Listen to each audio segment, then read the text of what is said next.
He's one of football's most successful coaches, and now Carlo Ancelotti is set for a new challenge. He's been announced as the new head coach of the Brazil national team. So, how will Don Carlo fare in his first role in international management? Hello and welcome to Football Now. With 12 trophies won as a player and an astonishing 31 major medals as a coach, Carlo Ancelotti has proven himself to be a true winner all the way through his career. Now though, at 65 years old, he's still not one to shy away from a new challenge, and he's been appointed the head coach of the Brazil national team.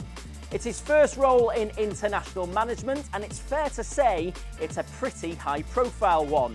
Before we hear more about that though, let's take a look back at what's already been a pretty special career.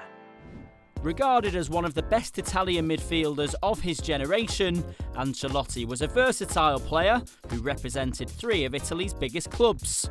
Twice a European Cup winner with Milan, he set the foundation early for picking up football's greatest trophies. After retiring, he built his reputation as a coach at Parma and Juventus. He then returned to AC Milan, where he won two further European Cups for the club as a coach, while assembling one of the greatest teams in the modern era. Not just because of the cutting edge in that team, the quality in that team and the consistency, but also because of some of the older players whose careers he prolonged. I'm thinking of the likes of Maldini, for example.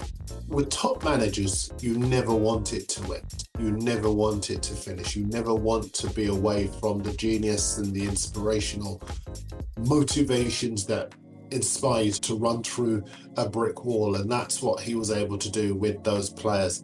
And there's an argument for saying that yes, they did have the quality, but he took them from being good players to being great players.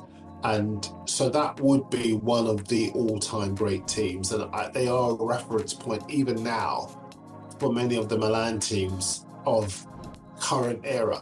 I think it will be some time before any group of Milan players gets anywhere near that one.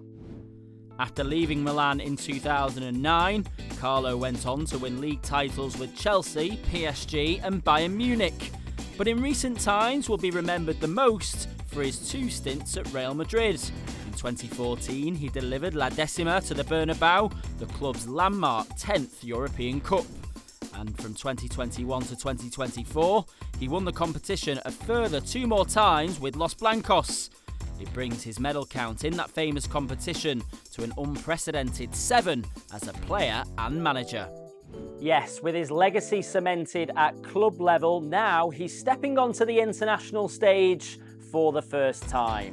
And what job could be more attracted to do that with than Brazil?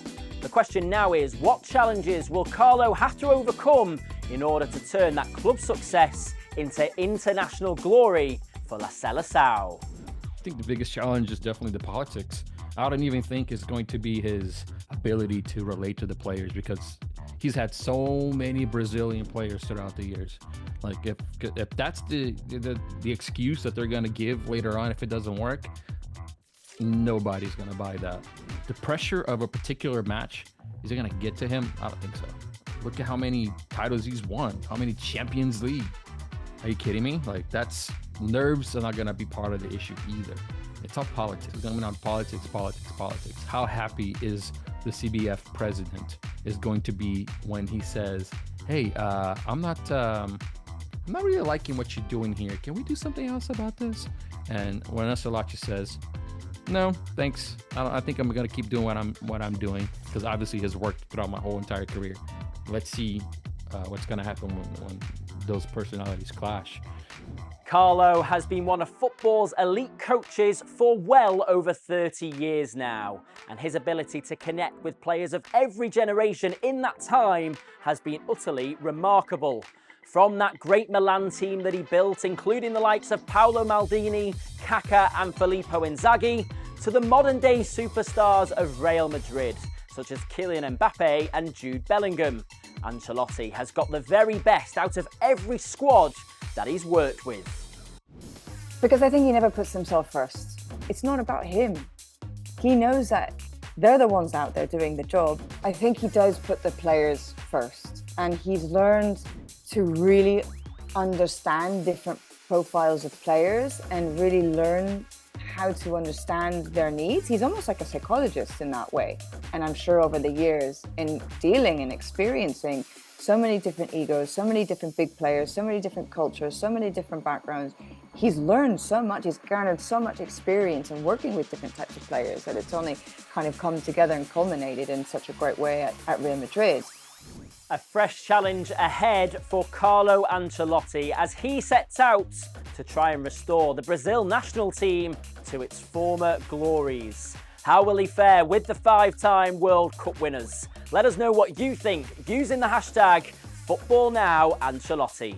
That's all we've got time for though this week here from the Al Bayt Stadium in Qatar. We'll see you next time. Bye for now.